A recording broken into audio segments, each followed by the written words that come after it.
Welcome, ladies and gentlemen, back to the Valley of the Judged.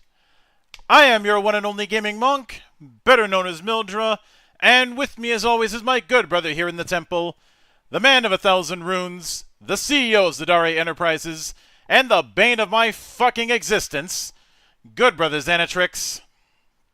Zadari Enterprises has no announcements for you today, except for the fact that you're all in my domain now. So, this is a little thing that I've had on the back burner for quite a while. I actually was going to do a review proper of it, but then I decided, you know what? Let's do it as a Valley instead. So, we've all played or at least seen some of Brutal Legend, the last good thing to come out of Tim Schafer. And there have been, and because of how imaginative that world is, there's inevitably been some talk of why not try doing something like that in TTRPG form. There was at the most one attempt, which was Hail and Kill, which was just using a modified version of the D100 system that TG was so infatuated with at that time. I think it was using a modified version of the setup from Black Crusade, which, nothing against it, it's just there's been like 2 or 3 different TG projects we've covered in this series, and all of them have used that percentile system. I mean, it's like TG has a boner for it. Like, Dive into the Sky used it, Lost Source used it. Pretty sure there's one more project that I've covered that used it. I'm surprised and grateful for the fact that Dungeons the Dragoning didn't use it. No, instead that used a roll and keep D10 system, and we are better for it. We are better for many things, and that is just one of them. But then a while back, and some of you may recall this when I did the Kickstarter spotlights in the old format, we got this from Hunter's Entertainment, Gods of Metal Ragnarok. Now, full disclosure, I did back it on Kickstarter. Um, as far as interviews, I did attempt to reach out some years back about doing an interview on this project. I never heard back.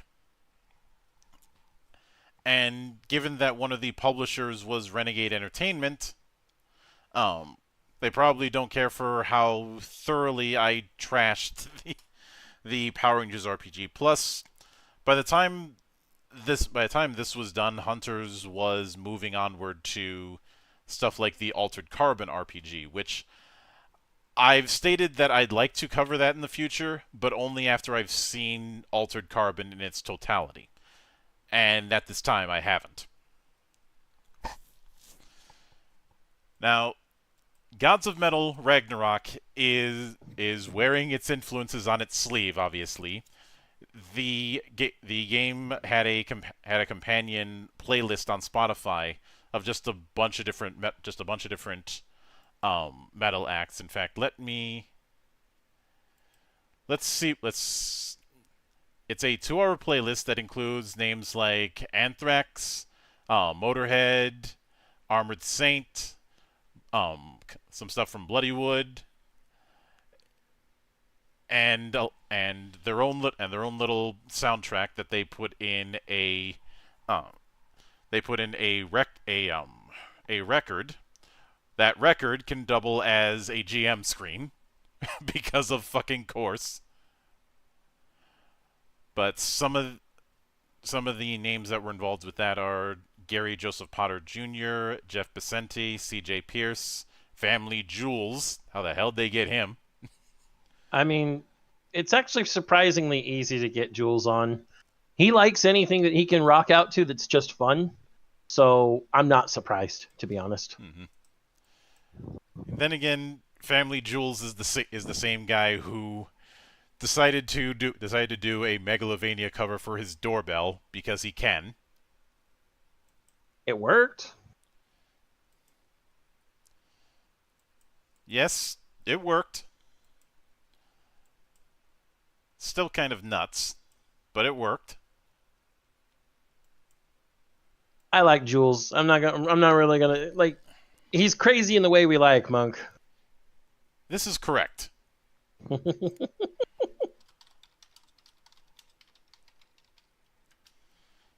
Oh, but with that said, let us begin. And I wish I want could. to read. I want to read the in the beginning. Yeah, do that. Okay. So, the reason I said we are in my domain now, as you all know, I am Chaos Incarnate and the Dragon of Metal. And yes, that includes metal music. In the beginning, long ago, when the universe was young, there was only darkness and quietude. Out of the deafening nothingness, a loud cosmic sound boomed forth. This blast of noise was the chord of creation, a perfect blend of light, life, matter, and magic in a single strum. Within that triumphant chord, all the secrets of existence blended together into a golden awakening. The chord grew in strength like an engorged star. From its interior, distinct tones began to form and gain individuality, bringing to the chord even more texture and depth. Through this enchanting harmony, this everlasting and perfect hum, the universe was formed. All was well. But the tone's appetite was not satiated. They needed more than just the rock, water, and soil to experience their sounds. They needed ears. So they requested that the chord bestow upon them the power to bring listening entities into the many worlds. Thus did every tone seed... I think it's supposed to be life. Mm-hmm. Thus did every tone seed life based on its own distinctive design, and the denizens of each land were born. During this time, the cord began to emit an energy at the outer edges of the cosmic sound that was less pure than its dulcet inner strains.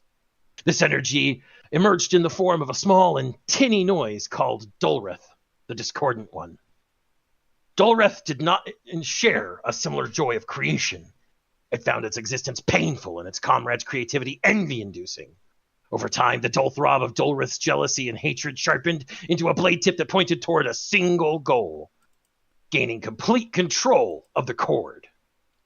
Secretly, Dulreth began using its cord-bestowed power to build its own creations.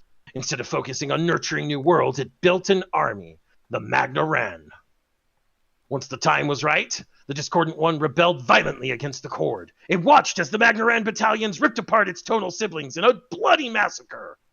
Some say the stars in the sky are actually remained of those deceased tones. I think that's supposed to be remains of those deceased tones. Their pieces scattered into the darkness by Dulreth's violent minions. The tones that were not destroyed fled. Eventually, Dulrath embedded itself into the cord and began methodically pulling its maker apart. The sweet sounds of the cord turned into shrieks of agony. With the cord under its control, the Discordant One formed its own world, one made to outlast all others. Dulrath used the stolen power of the cord to create a realm of efficiency, a world that valued progress above all else. This place held in high esteem all methods of ensuring maximum output through minimal effort, and it rejected the harmony and majesty of the cord. Sounds like everyone on Twitter. Thus did Dulrath use the stone to create tall buildings with small cubicles, and the trees to make endless amounts of paper to track his progress, and the water to fill tiny paper cups. Dulrath called this world its magnum opus. Eventually, others would call it Mundania. When did this become a Pierce Anthony novel? I was thinking that whenever we were talking about this book, Monk, that the normal world's called Mundania. I'm like, when did we go to Xanth? Using the Ragnarock, Dulrath would build a force of sentient overseers, the executors, to impose his will on the hapless and hopeless drones of this bleak land. These inhabitants, the Mundanians, were cursed to behave as cogs in the ever-grinding machine. Corrupted in mindless purpose, the cord faded into a ghost of its former self. Pleased with its achievements, the Discordant One crawled into the core of its discordant world and slept. Meanwhile, the cord used its rapidly waning strength to plant into the hearts of the Mundanians a spark of desire, one that would connect them to the deceased and runaway tones that speckled the universe. With a dying wish that the Mundanians would one day free themselves from servitude, the cord perished, and silence descended on the universe. However, during the creation of Mundania, there are legends that tell of a world composed of the cord's tortured screams formed while Dulreth was absorbed in building Mundania. Some say that the dark iron and obsidian of this land stand as symbols that stand as testaments of the cord's resilience against the villainy of the Discordant One. Others believe that this place was created not from the cord's agonized cries, but those of a runaway tone, bent on revenge against Dulrath. This world, a world known by countless names, including the world born of pain, the chosen world, the land of the last breath, the realm of rage and rock, eventually would receive a moniker that stuck: Ragnarock. The tonal energy of this world mirrored the pain and tenacity of the cord, birthed from the force of a horde of creatures, as varied as they were monstrous, developed in the epicenter of Ragnarok. Once they reached maturation, the demons, devils, dragons, titans, and other creatures of origin burst out of Ragnarok's core. Some claim that Ragnarok's abyssal rift is the tear from which the creatures of origin emerged. Descendants of these creatures of origin took the shape of demi-humans, mutants, and creatures that took on their own form of sentience. They began to carve out lives in this brutal and terrifying world, surviving day to day as best they could. The clever and just plain lucky ones even managed to thrive. They and their children and their children's children and so on became the denizens of Ragnarok, populating the epic land long before the first Mundanian, by way of the umbilical descent, an astral passageway connecting the worlds together. No one knows the identities of the first Mundanians to discover Ragnarok. Even though all Mundanians have within them a whisper of the cord of creation, very few have been able to hear it, much less harness its power. Those who departed their soulless world of origin to settle among the fearsome life forms of Ragnarok must first have felt percussive chugs of anarchy in their veins, and have perceived blasts of angelic music in their souls, even though they had only ever known silence and subservience. These Mundanian pioneers learned to channel the energy of the Chord, reconfiguring its fury and devastation into something fucking awesome!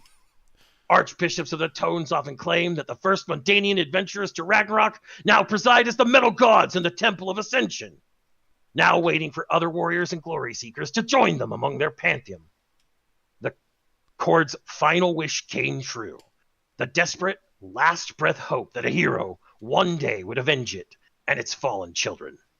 The hope is Ragnarok. The hero could be you! And if that seems a bit much, welcome to. This is not a game about subtlety, nor should it be. I would like to point out that on the map of Ragnarok, Rakatoa Island is shaped like the rock-on symbol that you make with your hand. Mm-hmm. Just so people know how not subtle it is, how glaringly obvious and ostentatious it is. You know, I remember Schaefer once saying that he wanted every screenshot of Brutal Legend to look like a heavy metal album cover. I get that same energy from this game. Absolutely. Oh. Also, I hope you all appreciate me abusing my vocal cords there for a second. Mm-hmm. Something I will note about the visual growl. design of this game is it's very clear that there was a lot of World of Darkness inspiration. Not in any one-to-one, but in how the book is laid out. Yep. I mean, but beyond the World of Darkness inspiration, everybody can see from just the cover art that the art style is definitely every metal vinyl album cover you've ever seen ever. Mm-hmm. Which is fine. And the key when it comes to doing a heavy metal world is understanding that you're dealing with multiple subgenres.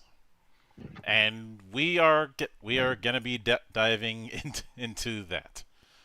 Now, the first couple columns are just the what is a role-playing game, which we are going to be skimming. Yep.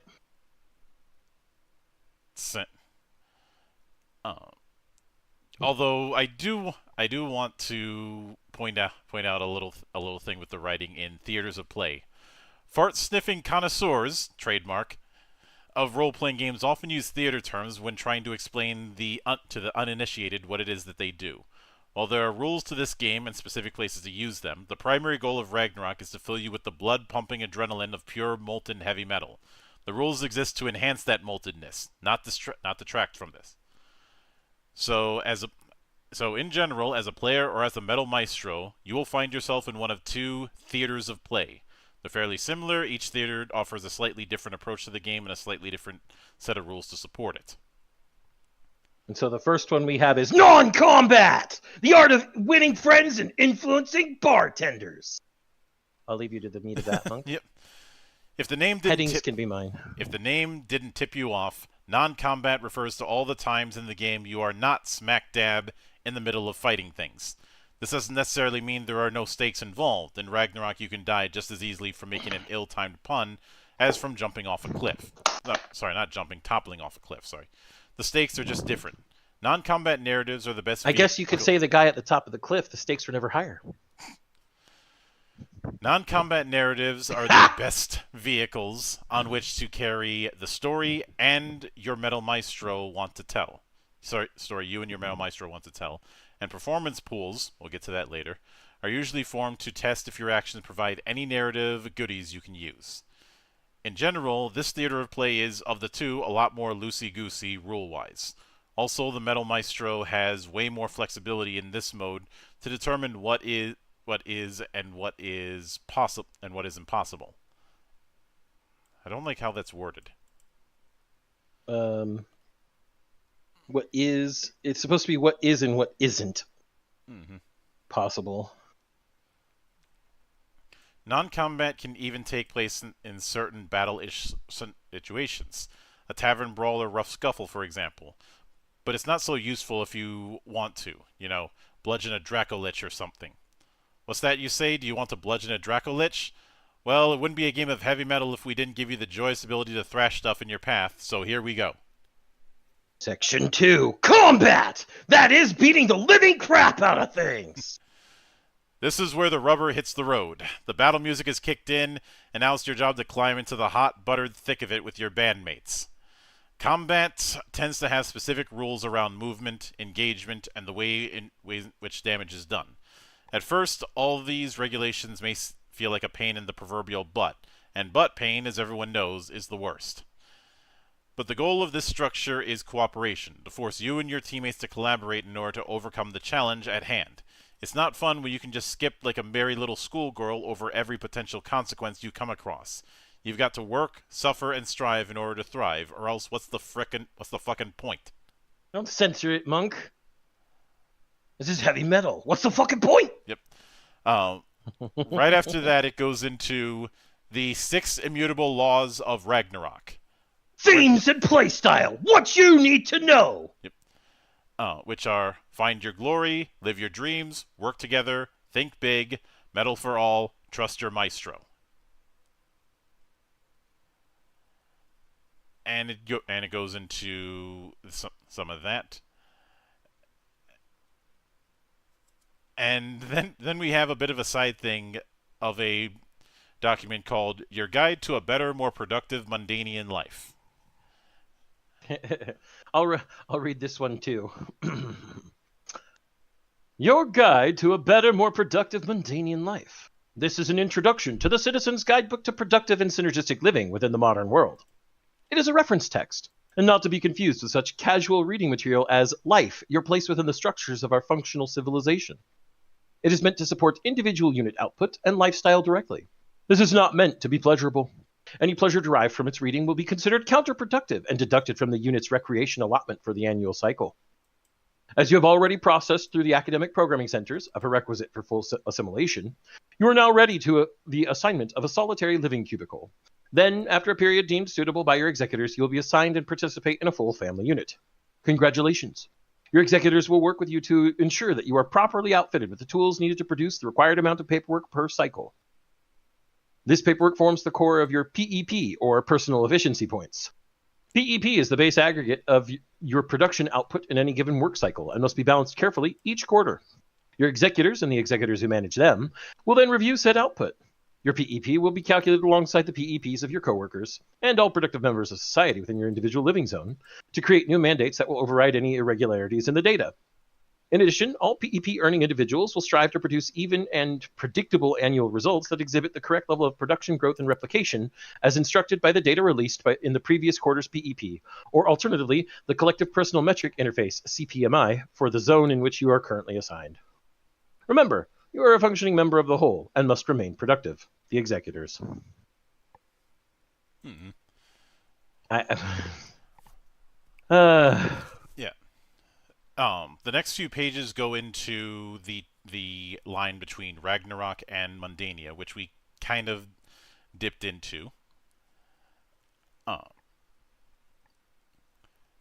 But one of the central pillars is that player characters are avatars, which given that, I suppose we can add Gods of Metal Ragnarok to be yet another game that understands Exalted better than Exalted.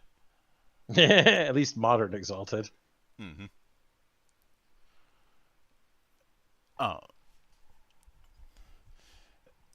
And the whole thing is that there are people within Mundania that have that spark and eventually get called into the world of Ragnarok. Although there are forces such as the Executors who try to snuff that out. But a lot of Executors try to keep people so busy they can't think about it. Mm-hmm. But then we move into how do you dice? Game mechanics speed dating. I guess I'll take some of this. Mm-hmm. The pages that follow include the basic information you'll need in order to play Gods of Metal Ragnarok. Gameplay, like sexuality, is pretty fluid, moving back and forth between two styles of play, combat and non-combat.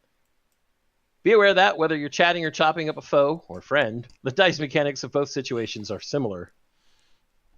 If you'd like to explore the mechanics through a more narrative, teach-me-as-I-play style, check out the Umbilical Descent Adventure.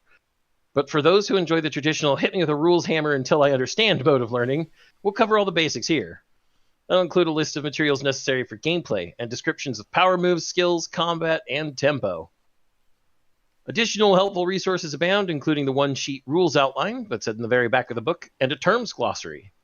You can also find us and an army of helpful action rangers on the Hunters Entertainment Discord channel. Support is always available, and they have a QR code for that Discord. Mm-hmm.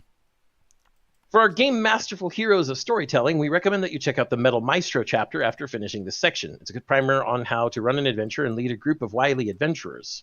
And they must be wily, except nothing less. What you need to play the game says you need D4s to do pretty much everything.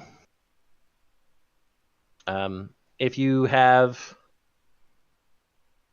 They say you can use D8s if you don't have D4s, but you've already failed if you don't have D4s. And that if you're using a D8, you divide by 2 and round up. Mm-hmm. The character sheet is slightly described here, talking about both your Mundanian and their avatar. There's not really many details here that are going to be relevant until we get into the relevant mechanics, which will be another episode. So over that also tells you need something to write with, obviously. But then we have the basic game concepts glossary, and I think we should take this one page by page, and I'll start. Yep. First thing they say, who puts a glossary in the back? Don't you want to know basic concepts about something before you get bogged down in the details? Here are the Cliff's Notes, and they properly called it Cliff's Notes. Mm-hmm. So this is probably another one of their inspirations from, say, World of Darkness, because World of Darkness's glossaries tended to be at the front of the books. Yeah, under the name they would usually put in Lexicon. the lexicon in the first chapter. Yep. Which, hey, this is the first chapter. Mm-hmm. Basic game concepts. Activation. When an avatar or avatars get to act in a round of combat, each avatar activates in tempo order. Activation can also apply to when you use a power move. So activation is a turn, basically, for anyone who knows and tempo would be your initiative. If we're gonna go with the normal terms. But this is metal, so it's activation. Fuck you. Anthems, custom power moves that require the entire band to activate. They're built after a session is completed and often require many dedications to activate. We'll get to that. The altar. This is the pizza fund mechanic of the game that all the players have access to. The altar is a place where you place and take dedications. The maximum dedications your altar can hold is determined by how many players are in your band plus their notoriety. Attack. The attribute associated with gear. You know, everyone's favorite base stat. It's your strength. It's your strength. Well, it's your ability to hurt stuff, I guess is the best way to put it. Avatar. This is you. Well, not just you. This also includes your bandmates. When you see avatars mentioned in this book, this is likely referring to the character you create and play. Bandmates, any other avatars accompanying you. Dedication. Tributes that have been placed on the altar are called dedications. They allow you to pay for power moves, anthems, and to add extra dice into performance pools as well as other in-game effects. Damage. Basically, you know, how much you've beat the shit out of something. It's compared to a damage threshold on a target, and if higher, you get a hit. Damage also can be reduced by defense or on players and armor on enemies, so it looks like there's maybe a soak or reduction effect as well. Uh, yeah, defense is well, how tough you are, obviously. Whether that you're tough because you've got a big Herkin set of armor, or whether you're able to dodge bullets. Exposure. This is another attribute. Exposure is favors and respect earned in Ragnarok. Just like money, it can be converted into goods, services, and favors. You know how PPPs, pretty popular people, get free things and access to cool shit all the time? Well, exposure lets you do that. Not that you aren't already pretty and popular, you just don't have to beat up the guard to prove it. Exposure isn't exactly the same as money, but it's close. It's an interesting currency. I'm going to call it a currency because I'm guessing that's what it's trying to emphasize. Pretty much. Feedback. This is your crit fail when you roll a 1. If you earn more feedback than your feedback threshold can manage, your avatar goes on hiatus. Feedback threshold can be found on the character sheet. I'm guessing hiatus is lose a turn.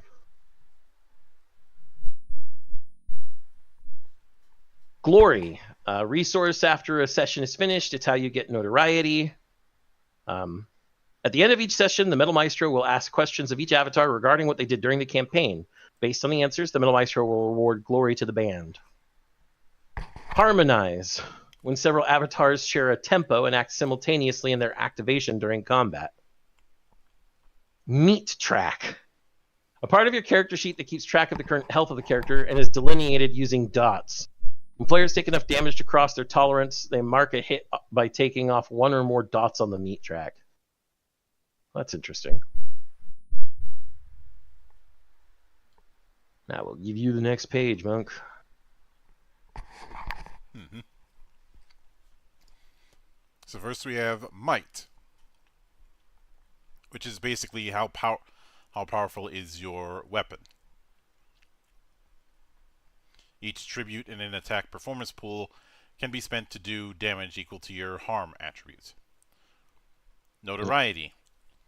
Notoriety is your character's level. Unless told otherwise, an avatar starts at notoriety is at 0. That's a typo. Mm-hmm. The higher your notoriety goes, the more powerful you are within Ragnarok, and the cooler shit you get to do. Your notoriety increases when your band accrues enough glory.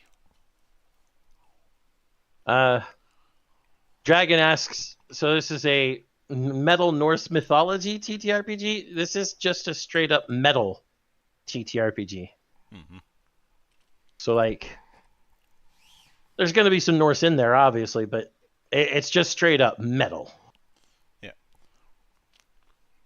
Then we have performance pools. This refers to the collection of D4 dice that you roll based on whichever your avatar's skills you're trying to employ in a given situation. The more dice in your performance pool, the greater the chance of success in your desired action. But this also comes with a greater chance of setbacks, i.e. feedback. The reason why it's using D4s is because D4s are the closest thing to guitar picks. That is word of God on that front. Then we have Primal Energy. Primal Energy refers to the 6 elemental forces that permeate all of Ragnarok.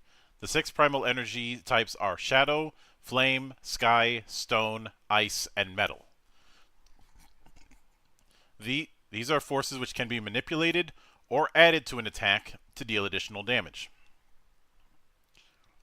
And we have Resistance, which is basically resistance of damage or resisting of power moves and the like. And the energy types and all that fun stuff.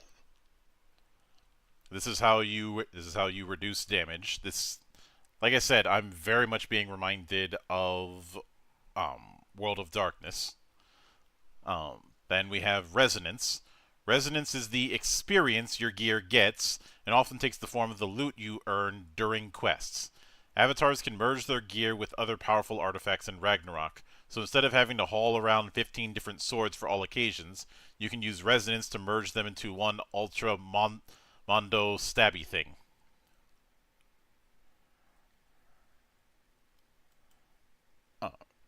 This is the part where I'm thinking of Cloud's fusion sword in Advent Children. Mm-hmm.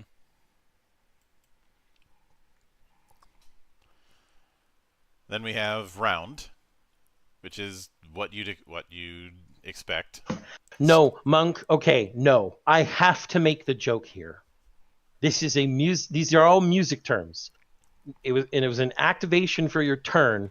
The reason a round is called a round is because of how there are certain songs sung as a round, where one person follows the next with the same lyrics and the same melody, except they're a bar apart. That actually fits. That doesn't just fit. That's also the reason why when a whole bunch of people have the same activation, it's called a harmony or harmonizing.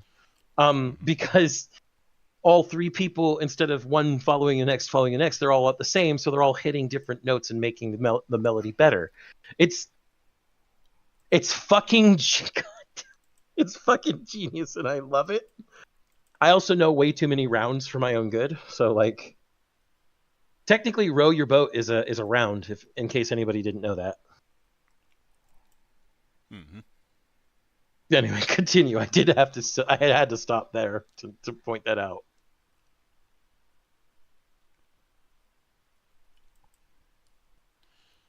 Yeah. Pork Chop also points out, I wonder how hard it would be to run Glory Hammer as a group in this, minus nuking Scotland.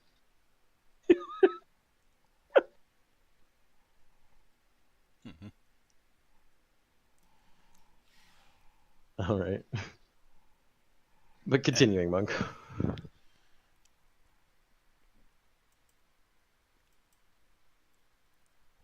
And let's see.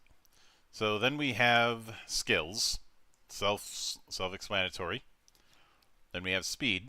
Speed is a core attribute that allows your avatar to move within and react to the environment around them. You can adjust your tempo by your speed value during combat. Ooh, adjustable initiative. I like it. Mm-hmm. Then we have target. If a power move or other game effect tells you to target something, we know what targeting is. And tempo, the number set at the beginning of combat, and the order in which you and your bandmates engage in combat. Multiple avatars can go in a single activation.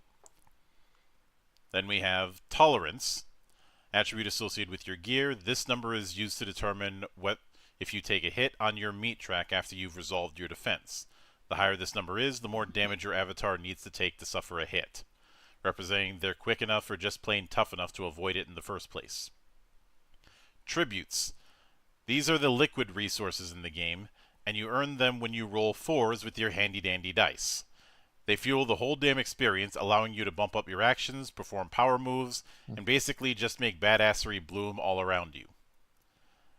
Zones. Zones is how big a space is, and use the same terminology as distances, grabbing, spitting, stage, amphitheater, etc., to describe how big that area is. See page 78.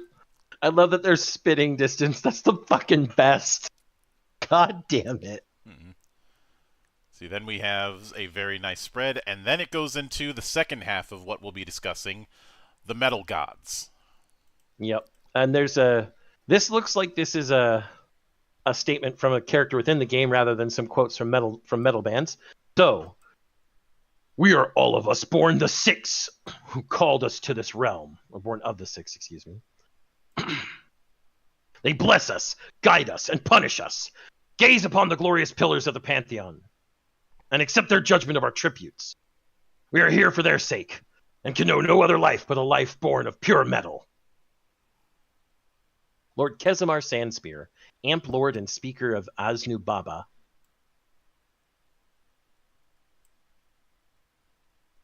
It's time to talk about the Gods of Metal part of Gods of Metal Ragnarok.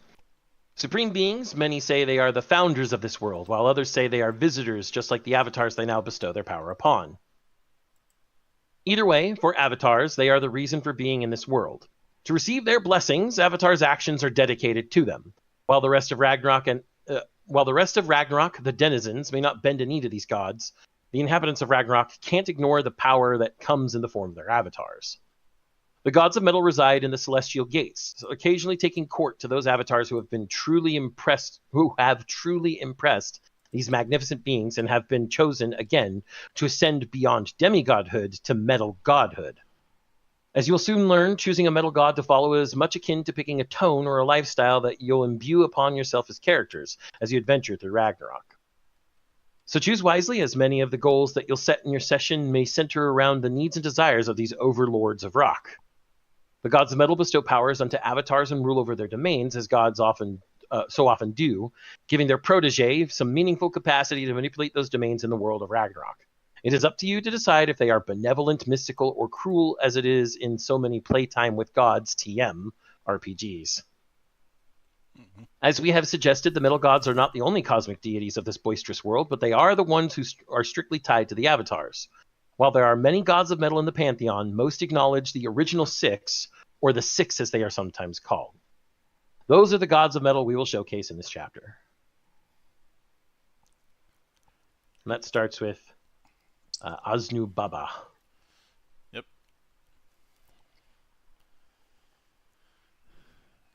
The world is doomed, that much is certain. Ragnarok is only the beginning of the end, as foretold by the Lord of the Apocalypse, the Great Cataclysm, the Overlord of Obliteration. Time and all its incarnations have no meaning. All paths lead to one result, Aznu Baba. Followers of Aznu Baba are melancholy bringers of black and white. They concern themselves only with the beginning and the end of all things and are unafraid of either. They know what is right and wrong, but at the same time they are constantly curious. They have a controlling will and are ultimately content with the path of their own destiny. Because they know everything will end in destruction, heroes of Aznu Baba often use this wisdom to make the citizens of Ragnarok more comfortable before the end. They always have an agenda and a way to succeed in their goal, no matter the cost. Results are what matter, not what you have to do to get them. Filled with intensity, passion, and desire, followers of Aznu Baba are often their own worst enemy. They are also complex and secretive, and exit stage left in an abrupt mid-scene sayonara as to deliver a second or third encore. Those looking to gain Aznu Baba's favor will use their talents to satisfy the needs of Ragnarok, no matter the fallout. They will spread their prophecy of doom and know they did everything they could until the inevitable happens. Yep. Then we have Diomedes. Yeah. I love that they put in a pronunciation thing. Well, that's because if you didn't, you'd pronounce it Diomedes or Diomedes. Yeah, but it's Diomedes. Yeah, it's just a pet peeve of mine with certain games we've covered in the past. Yep. But this is Diomedes. And I am going to read that quote at the top. To know metal is to know everything. Excerpt from the Litany of Glory. They are referred to as the first call, bringer of the void, and the all voice. Legend tells us that Diomedes was the first avatar of Ragnarok. Stranded on this unearthly plane, they, through their cosmic will, began the shaping of this primordial land. Diomedes may not be the progenitor of all the gods, but no one can dispute their legacy as the guardian of Ragnarok.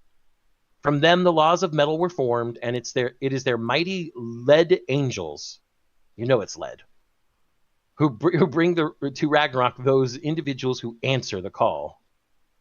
Followers of Diomedes favor order and tradition above all things. They turn their eyes away from any corruption or heresy that could taint the purity of metal. Those looking to gain Diomedes' favor will be heroes for metal and will champion the qualities of the laws and uphold the righteous balance of Ragnarok. Also, can I just say that Diomedes' picture is fucking glorious? Yeah. Look at that brazen man, that brazen god of fire, metal, and dragons. Mm-hmm. Also, the name is absolutely a reference to Dio. Yeah, it doesn't help that right under it is a heaven and hell reference. I mean, it doesn't help it that the name is Diomedes. Mm-hmm. Let's see. Next is Fenrir. Oh, hey, they're furries now. Great. We're gonna have to genocide one part of Ragnarok. Oh shit. Yep. Fenrir is pure unhinged potential, the embodiment of sheer will, perseverance, intensity, and tenacity. When obstacles emerge, Fenrir is the force that will break through them, often leaving destruction in their wake. Many say that every thrust of a head, every fist pump, every body slam are all salutes to Fenrir. Sometimes called the god of Mosh, Fenrir wishes to see Ragnarok rise to a new level of awesomeness. Believing that everyone has unlimited potential, the followers of Fenrir are always striving to rise above their current state.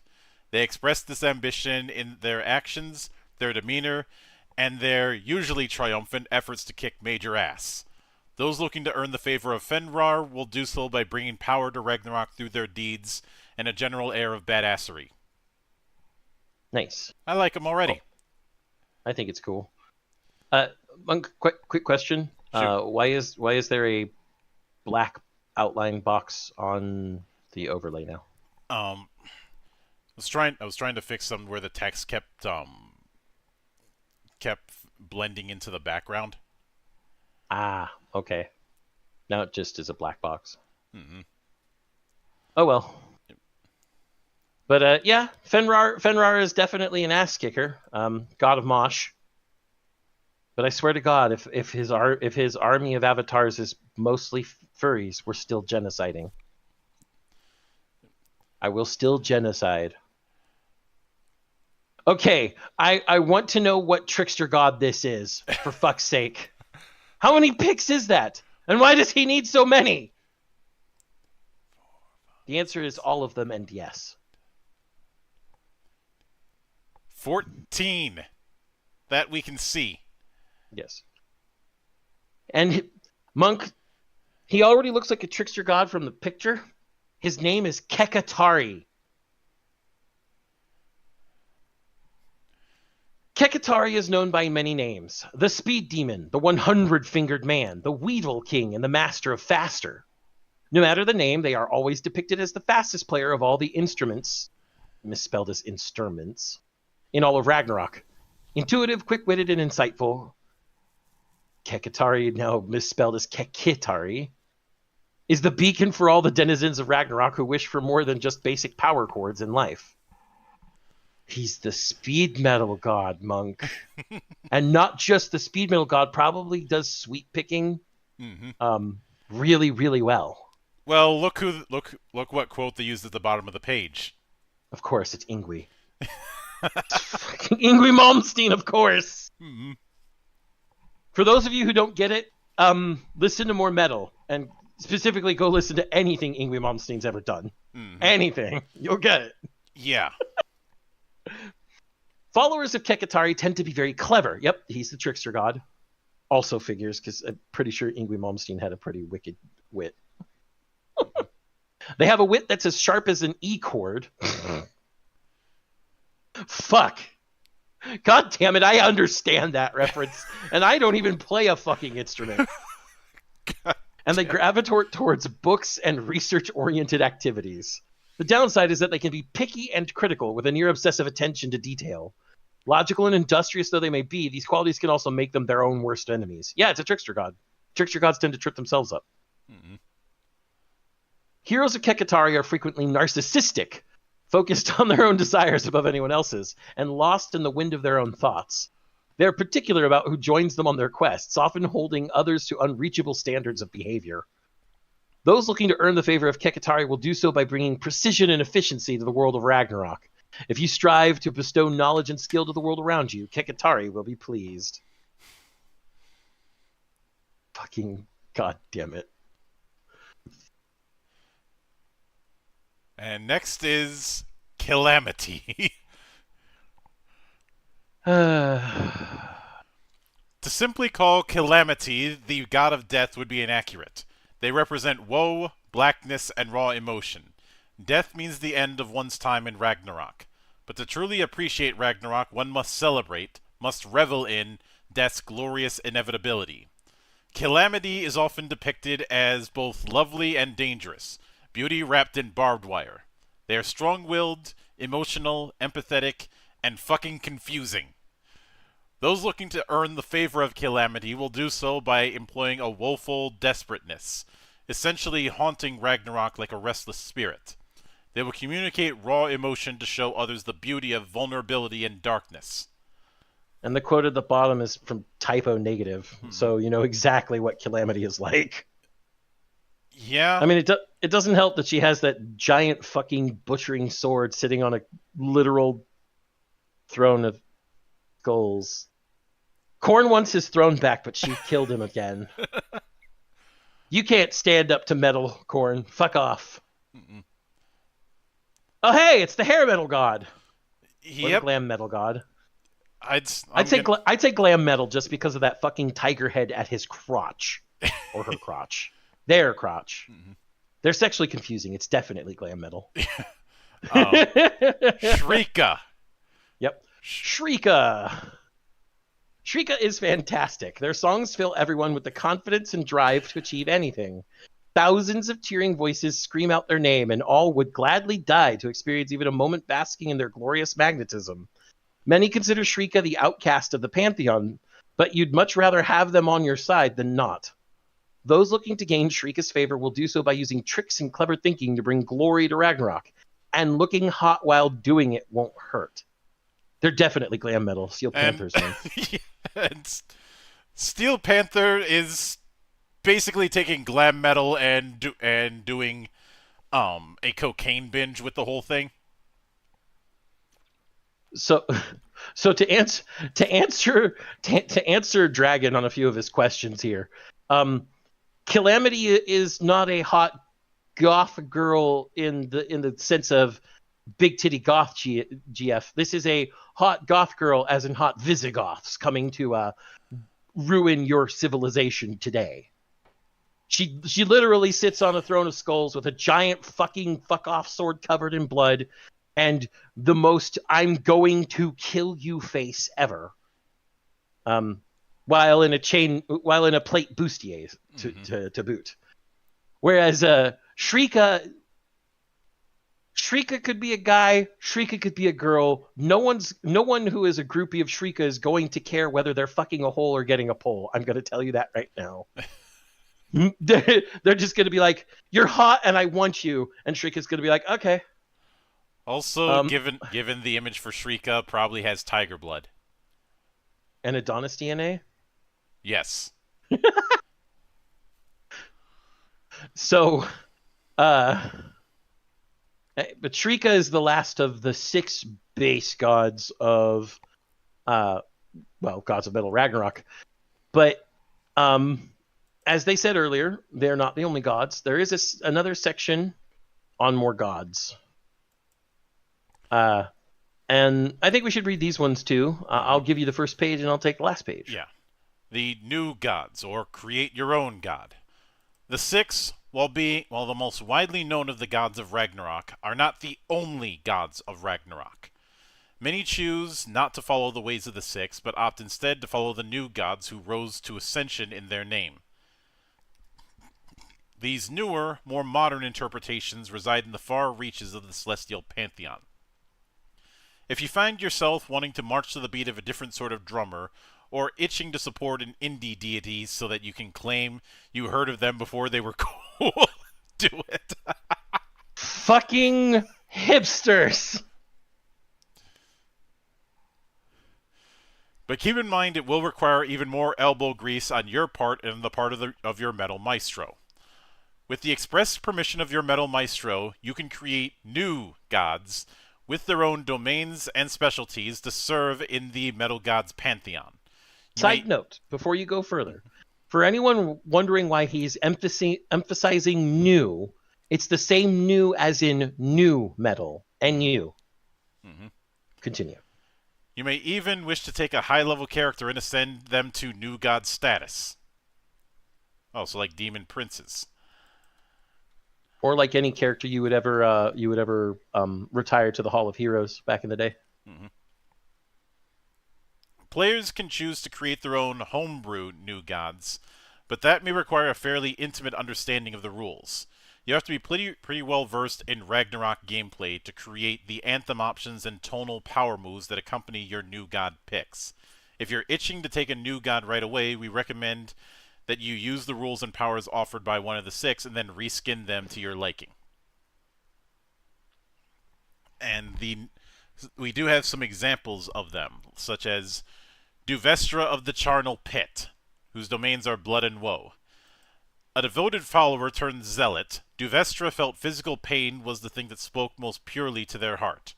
Their journey through Ragnarock led them into a great battle with the Speaker of Calamity, and after their success, the Speaker used their own blood to send them directly to the Celestial Gates. Avatars who think the pain and suffering of Calamity are too small potatoes for their tastes might look to Duvestra to guide them. The most devoted followers offer up to Duvestra the blood of their enemies. They do so at altars built from the thorny brambles that grow in soil that Duvestra has blessed with their own blood.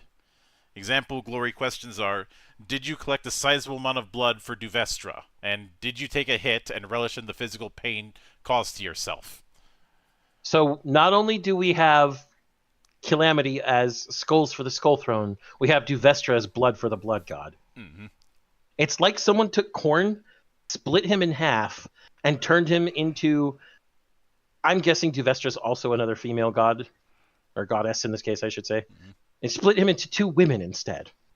But also, to answer you, Dragon, a glam rock band. I'm gonna be honest. I'm much more likely, if I'm gonna make a avatar here, to either make an avatar of Diomedes or Kekatari. You can go ahead and follow Shrika. And I feel like I'd probably lean into Fenrir personally. But next is Fingerbang Muckpot, whose domains are filth. Muckrot. Muckrot, whose domains are filth and entropy. On the winds of Ragnarok comes the stench of Muckrot. Some claim that Muckrot is the painful shit that resulted when Fenrir ate fruit from the black tree of sorrow. Others whisper that Muckrot's existence matured unseen in the catacombs and sewers that run beneath Nox Turund.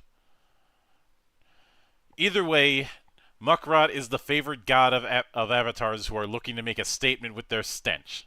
If I had to make a guess, Monk, that's actually Nox Turund. The word tour, as in touring. Yep.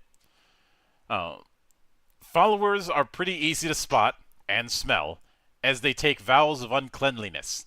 The stench becomes a powerful aura that provides them with prophetic visions, high defense, and very poor social skills. It's the dung eater. Example glory questions. Did you make something filthier than it was before? And did you stare down criticism to yourself or your metal god? Fun. I'd also say Bacterian from the original Dragon Ball. How's that for a deep cut? It's too soon, Monk. Too soon. Next is Sprinkle Death. Domains Screaming and Sugar. The fierceness of Sprinkle Death is well known. Standing only 3 feet in height, they are bedecked in frills, don only bright colors, and have a voice the envy of all howlers. They prove that not all things metal come in dour and grim packages. Those looking to find refuge from the many shades of black, the spikes, and the corpse paint of Ragnarok ought to look to Sprinkle Death for guidance. Sprinkle Death isn't without brutality, however. You were saying that, is this a reference to what? No, I was saying this is a real thing, people. Oh. Like, colorful metal is a thing. There are numerous genres of it. Mm-hmm. Yes, they extol the virtues of ruthless happiness, but their joy can and is often expressed with a bloody thrashing with the candy-based weapon of their choosing. It is said that the mythical chrome-laden metallic horns were created when Sparkle Death petitioned Shrika for a pony. Example of glory questions. Did you show someone that size doesn't matter? And did screaming solve a problem this session? I love it. I love it. I love it. This game is great. But now we go on to the last parts of these new gods. First, we start with Boom Shrooms, and that does end in a Z. The domain is fungus and drugs, so he's the second part of sex, drugs, and rock and roll. In Ragnarok, even the most barren-seeming lands yield some form of altered state-inducing bounty, ingredients useful for battle, or alternatively, deep reflection. Many followers of Asnu Baba who sought deeper meaning in their words and studied the plants for answers. The most well-known of these seekers was Boom Shrooms. The followers of this enigmatic figure have dedicated themselves to personal enlightenment and empowerment through heavy usage that they will often seek out on their own. When provided with plentiful bounty, such as it is often shared in the name of Boom Shrooms. Example glory questions. Did you find and take any materials that create an altered state on yourself? Did you create a scenario in which drugs were the answer? I know who Boom Shrooms is. Uh-huh. Is it the brutally cunning one or the cunningly brutal one? You're on the right track with the universe, but no. No, Monk, this is straight up the orcs. Let me raise you one. Doom Rider. Okay. Okay, fuck off. Okay. Nobody rolled a 1 yet. I know. Fuck off. The next one is Masked Murder Dawn. The name just makes me laugh. You know? Masked Murder Dawn, domains of war and slaughter. But now we've got the third half of Khorne? What? There can't be more than 2 halves. Born of the blood of 1,000 bodies from what many say is now the Ultra Fort. They have wrought an endless pool of war, leading countless campaigns in the ancient eras of Ragnarok. Depicted as wearing the head of a giant mammoth and completely covered in blood, many followers of Diomedes have found the simplicity of Masked Murder Dawn to their liking. The followers of Masked Murder Dawn seek active conflict and only find solace in the joys of war. Not battle, but full-scale war. They wish to bring others into their conflict and rally those ready to head into battle. No, Monk, I was wrong. This is not Khorne. It's the Major. Deep cut. Example glory questions. Did you rally others into your conflict? It's definitely the Major. Did you create a significant body count? It's absolutely the Major, Monk. It's even made out of a millennium of bodies. Or a millennium of bodies. Millennium is singular. I'd like to take this time to point out that a long time ago, I discovered somebody who rewrote the Major's entire speech as if it was written by an orc. I know. It was really good. You're going to pass on Masked Murder Dawn, Dragon, but it's the Major. It's the fucking Major. There's only war. Gentlemen, I like war. Gentlemen, I like war. I think that's as far as we need to go. Mm-hmm. Then finally, we have Stormhawk, whose domains are lightning and fury. Oh, that sounds... Lightning and fury, next to war and slaughter. Monk, Stormhawk and Masked Murder Dawn are Blitzkrieg. Yes. God damn it. Some avatars choose instead to spend their tributes and dedications to legendary creatures of Ragnarok that they feel embody the power of the realm greater than any god of metal could. One of these legendary creatures is the Stormhawk, who only seems to appear during the most intense lightning storms. The followers of Stormhawk wish to preserve the legendary creatures of Ragnarok and will enact their righteous fury on those who want to bring down the absolute largest foes. They also hope to create a scenario that will allow them to call their ancient master so they may bathe in their glory. They're environmentalists, Monk. Example glory questions. Did you protect the most ancient and legendary of creatures? Did you work towards summoning Stormhawk? I The feel answer like is yes. followers of Stormhawk would be the type of druids that I'd be more likely to play. Not the at one with nature and transforming into animals thing. No, the I'm going to conjure burning hot hail while hitting you with lightning from above kind of thing.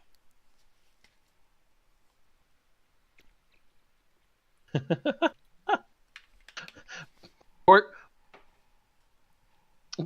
Pork Chop is saying he wants to work out Zargothrax, the keeper of the celestial flame. Well, Yeah. there's rules for it. Mm-hmm. But that covers the base. That covers the basics. Yo. And it is worth noting that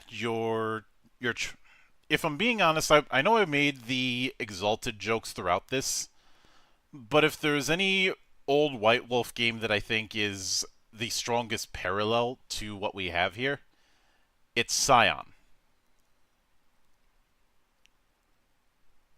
Yeah.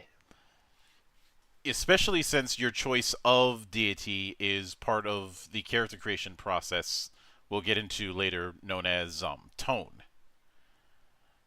Yeah. You're supposed to choose your god in order to get your avatar's powers. Mm-hmm. At least that's part of it. And yes, each one of the gods is meant to be a personification of some form of metal. Azanaba is doom metal. Diomedes is power metal, as if the name wasn't enough of a clue. Um, Diomedes. Diomedes. Fenrir is thrash metal. Yep. Kekatari is speed metal. Yep. Calamity is death metal. Yep. And Shrika's absolutely glam metal. Mm-hmm. What about the new gods, Monk? Which metals are we covering there? It doesn't. As far as those example ones, it doesn't say. At least But not. if you had to make the call, If I had to make the call,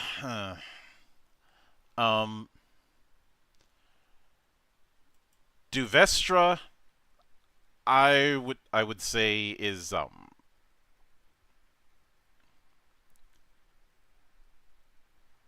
say I was gonna say death metal, but that's already covered. yeah, and they're a fanatic of death metal. Actually,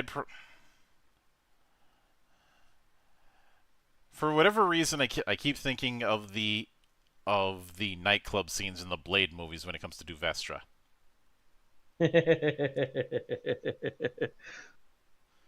Yeah, but I don't think Duvestra is EDM, Monk. No, no.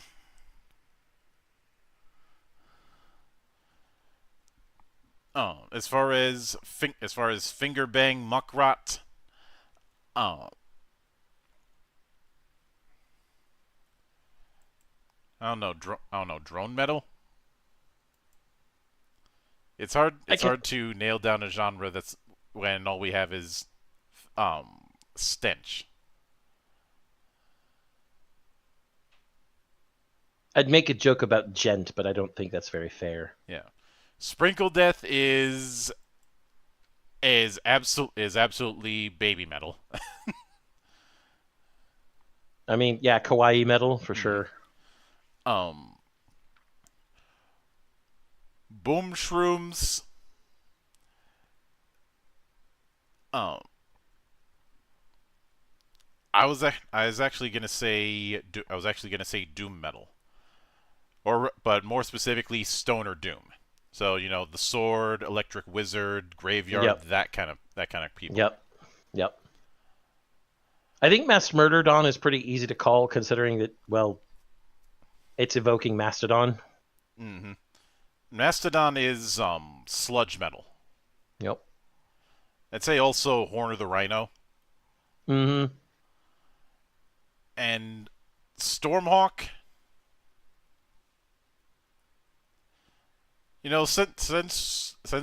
Since we called them environmentalists, should we go with Stormhawk being um folk metal, I can see it. I can absolutely see it as folk metal. which means that's the one I gotta follow because you because of how much of a folk metal junkie I am. That we both are. This is the part where we plug the easiest to access folk metal group, LOVTA. Mhm. But I, I was gonna go with Tweer, but that works too. Um, I have when I said most accessible, Elu is a lot more accessible these days just from the name just gets passed around so much. mhm. Now, Monk, as a mind exercise before we close out today, there are two types of metal that you and I both love to absolute fucking death that are not represented here. And if we had to make new gods out of them, how would we make symphonic metal and how would we make progressive metal? For those of you who don't understand the difference, sometimes they're mixed. Symphonic progressive metal is a thing, but symphonic metal would probably be more Sabaton, and progressive metal is absolutely Dream Theater. Um, okay. Given that, I'm not entirely sure about the names yet. I'm just all I have is just the title. Um, for progressive, Mm-hmm.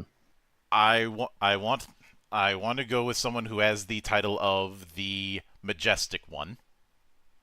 Okay.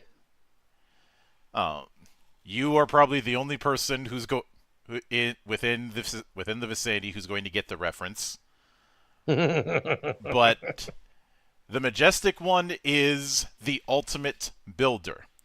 He is all about building things in some sort of glorious fashion, either to his particular art or his or some sort of glory. And followers of that always want to make some sort of want to be able to construct something, whether it be a piece of art, whether it be whole societies, whether it be whole countries.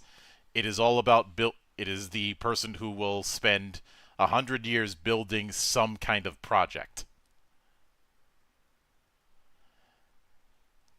And that's It's a deep cut. is The majestic one is patient, but they are patient, but they are insanely ambitious. As Like I far said, as that's a deep cut. uh, Hmm. to explain, Dream Theater's original, or their before they were Dream Theater, they were Majesty, and this sort of thing is referenced in one of these songs on their first album, The Yeats Jam, which is basically Majesty spelled backwards. Mm-hmm. Uh, and eventually that reincarnated with the Yeats Jam label, which is where all of the originally the official bootlegs that Labrie was putting out were on, and a lot of that has been transferred over to the Lost Not Forgotten archives. Mm-hmm. Uh, Now, as far as symphonic, well, since I was able to sketch out an outline for the majestic one to represent progressive, I'll let you take symphonic. Oh God. Um. Okay. Let me choose from the millions of fucking symphonic metal bands that I love. God damn it, Monk! You saddled me with a project. Why'd you do this? This was your idea. This was my idea, but it was meant to torment only you. I had an Uno reverse card, so You know what? You did have a Uno reverse card, but I'm gonna hit you with an even deeper cut. I don't have a name yet for it for um for the actual god, but but what's a good title for them? An epithet. The Mourner. And their whole thing is evoking memory through whatever they do, so that the great glory of Ragnarok will never be forgotten. Even the avatars that have fallen, even the gods that have decayed, even the very stars themselves that have burned out in the night, the mourners' songs will continue to immortalize those greatnesses from once before. It's the Bard. Kind of, sort of, kind of. But you'll see when I get to the conclusion. Followers of the mourner would be doing everything in their path to gather the stories hidden in the corners of Ragnarok. Whatever they're doing, they're trying to help their god immortalize the rest of the avatars, immortalize the greatnesses. And this doesn't just have to be avatars that are from the gods of rock. This can be any greatness, any glory, any of the lost legendary beasts, any of the currently living ones, any of the great wars. They chronicle things in song. And the inspiration, Monk, can guess who? Why am I thinking of Luca Turilli? You're not. Well, you are, but I'm not. It's ex-Japan. Fuck you. That's not a deep cut. That's assault. Hey, the only difference between a deep cut and assault is one only hits you once. This one hits you every time.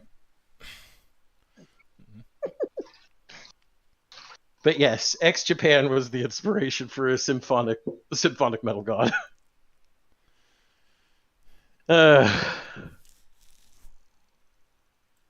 I can go with that.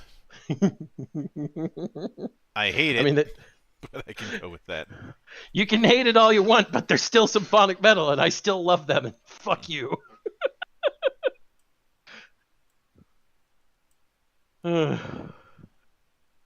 See, even Dragon's laughing with me here.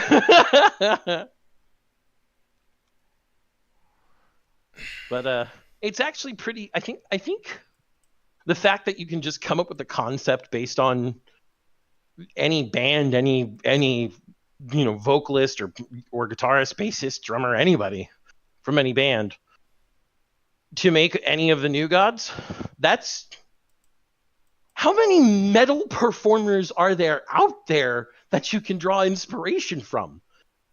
Thousands. You've got thousands of potential gods to make up for Ragnarok here, and I think that that's fantastic. Mm-hmm. And so you are no doubt aware that not too long ago I interviewed the developers of Perfect Draw. Yep. And halfway through that interview, I was somewhat pitching ideas because their whole game of being based around card combat is you're playing. You're not playing a card game. You're playing the guys who play the card game. Yeah. I had talked about how it has a lot of potential to go a lot of different ways, and it does. Even to the point where I've already made rules hacks. I've already written down 2 of them. One of them themed around adapting some elements from the Eye of Judgment. The other adapting fighting game card games like UFS, but now known as Universus, and BattleCon and the like. You know how it goes. Mm-hmm. The Ragnarok has a very similar attitude in terms of how it works. Because just through this, there's the possibilities are endless when it comes to what you could make with these sort of new gods. Man, Now, I could have thrown Visual K out there. Mm-hmm. Then made a band based off of fucking Duran Gray. Um, Man. I was actually thinking it would be more interesting to lean into the gothic route when it comes to Visual K. You know, Oh. Malice Miser and Uh, Versailles especially. yeah, you could make, okay, let's be honest here. You could make a fucking badass metal god based on Gact alone. Just use his just Just use use one of his. Genesis.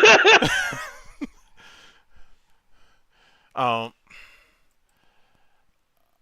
I don't even though it's not necessarily metal.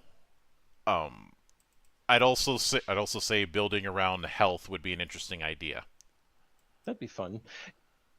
There is one thing I'm not sure you'd be able to easily build a metal god out of, though. What, Sun? Tenacious D. No, Tenacious D are avatars. Some of the strongest ever, though. They are probably the strongest in the setting, but they are avatars nevertheless. And they just be those weirdos who show up to help you out because that's what the fuck they do, and then they run off singing and playing guitar because that's what they fucking do. They This are is the Jack Black and Kyle we're talking about. yeah, they are the equivalent of the Dread Pirate Roberts or the Bounty Hunter. Yeah.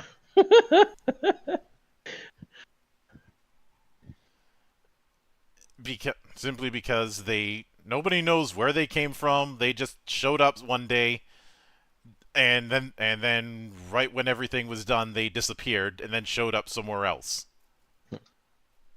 Brian says Eddie Riggs and his entire band. Yeah, we made the Brutal Legend comparisons um, earlier, and also in the entire time we've ever discussed this game. So we're right Mm-hmm. on board with you there.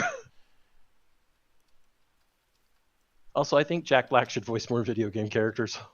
Yeah, and when it comes to this when it comes to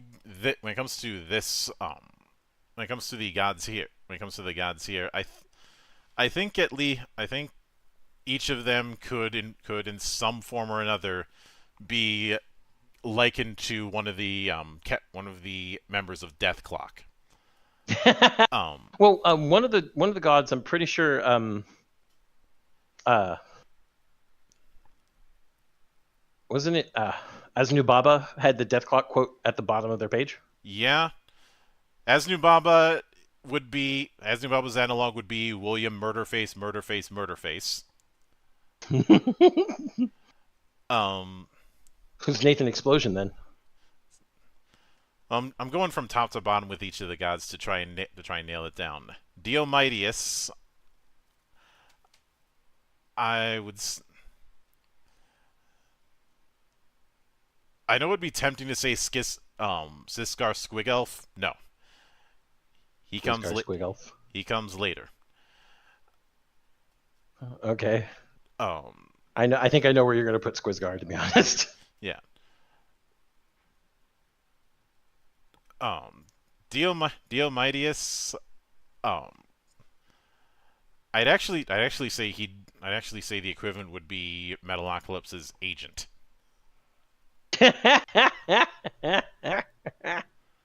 Okay. I get it. I get it. Go for it. Mm-hmm. Fenrar. Um, Nathan Explosion. Okay.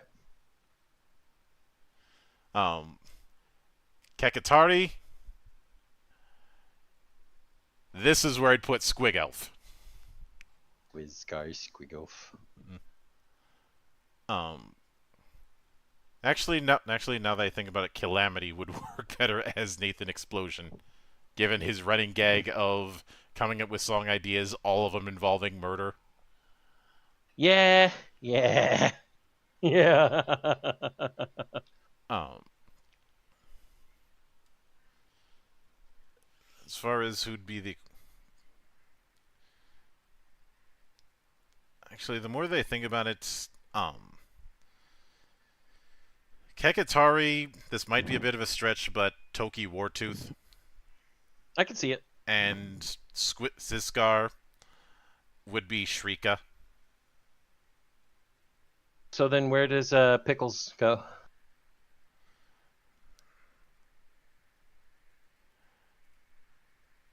Pickles is is a tricky one because there's. Pickles the drummer. Mhm. Let It's not a one-to-one, and I admit, and I may revisit it down the road. me. So with Asnu Baba, I think Asnu Baba is where I would put Toki. You remember that time he goes all super death metal? Yeah. Yeah. Uh, I would keep Deathclock's agent as Diomidius. That's true. Let's see. Squizgar feels like Kekatari just because the speed. Mm-mm. Nathan is definitely Calamity. So then I would put Pickles with Shrika, and I would put Murderface with Fenrir. I'm pretty sure. Yeah, I could see that working. Oh, and there was a question Yeah, that Dragon asked where would Dragon Force fall into? they're they usually fall in between power, speed, and progressive metal. Um, But they do a lot of stuff, so like I don't think Herman Lee would ever like confine them to one type of metal if he had to make definitions. I mean, it's obvious for the speed metal is there because of all the fucking long sweep picking solos. Um, and obviously the power metal's there. God, do they use a fuck ton of power chords? when And they're then of not course missing notes playing live. they don't do that as much anymore, Monk. They got good. Well, you know there's only one way to get into Carnegie Hall, right? Perfect practice makes perfect. Mm-hmm. Because I remember back in like the early 2000s when people just after they had changed their name from Dragonheart to Dragon Force, when people were like, Herman can't hit all the notes for, through the fire and the flames. And I was like, okay, if you watch him play it now, the man doesn't miss a goddamn beat. You know? So it took him time to perfect it in studio, and then he had trouble playing it live for a while, and then he just kept practicing. And he got it. Mm-hmm. So, but yeah, they're usually between power, speed, and progressive because of the fact that they usually have some very aggressive songs that are pretty experimental and long. I think what would be an interesting question is where would you fit Ailstorm in all this? Didn't they call themselves pirate metal? Yes, I'm thinking Kilrar because they started out as pirate metal. Then Mm-hmm. they decided to just get silly. I mean,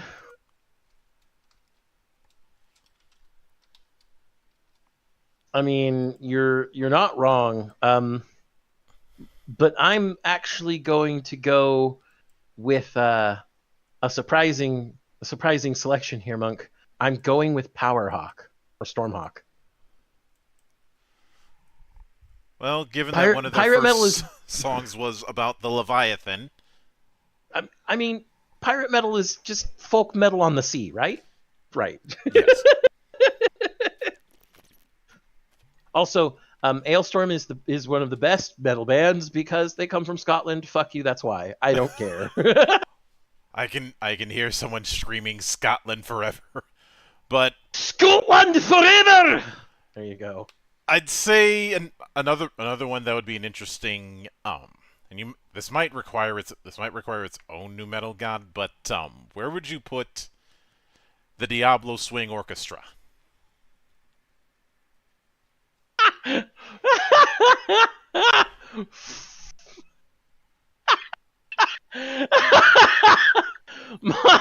my, yeah, it needs its own new god. A fusion of swing and progressive symphonic rock, Monk. Mm-hmm. There's no god for that in the book. I am a. I am. I am a.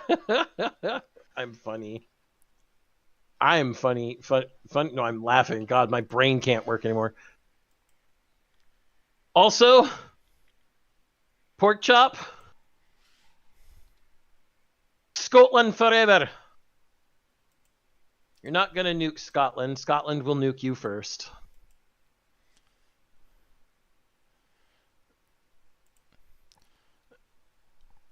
Yeah, and I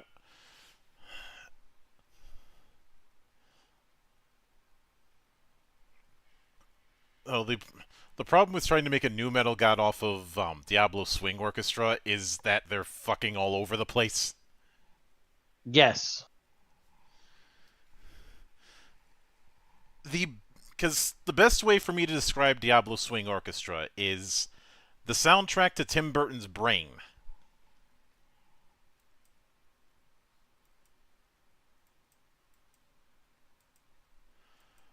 Though there is one genre that I think is, since it's become a genre in the last few years, that is worth discussing, and how on who would be the equivalent god, or even if a new god should be made for it, and that is Argent metal.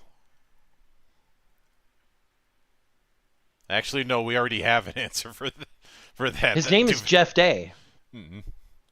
If you want the god of Argent metal, his mundane name, his mundanian, would be Jeff Day.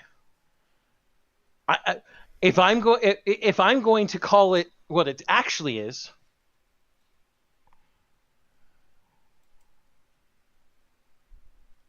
he is he might not like this. He is the morning Jeff. Also, Brian's asking where Von Canto would he put Diomedes, because putting aside the elephant in the room, which is them doing Acapella. acapella, it's power metal. It's just straight up acapella power metal. Yeah, doesn't exactly hurt that they're from Hamburg, Germany. Nope. And Germany is the spawning ground for so many power metal acts. I think another interesting challenge would be say Whispered. Actually, no, what? Never mind. Whispered is another form of folk metal. Yeah, I was gonna say. But I suppose another interesting challenge would be, say, I was gonna go with Ne Obliviscaris or Persephone, Oof. but instead let's go the opposite route. Ahab. Oh Jesus. Where do we put Funeral Doom?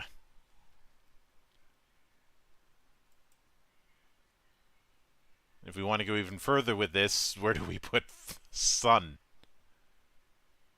Um.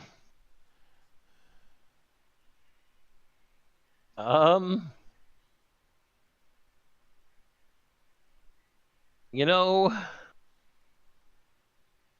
I'm not so sure.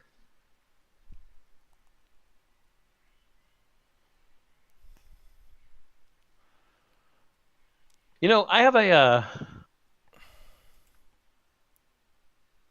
a question. Where would we put metalcore? I feel like metal. Like any metalcore band.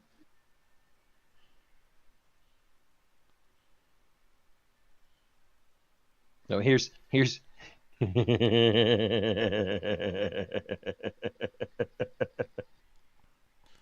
Also, Brian is saying Sanctuary. Diomitius. Where do you put the Dillinger escape plan, Monk? I'm going to defer to you for that one. You don't want to place the mathcore metalcore band where it's supposed to go, Monk. Keep that up, and I'll put them in with Muckrot. I would actually probably, to be honest, I probably put them under. I don't know.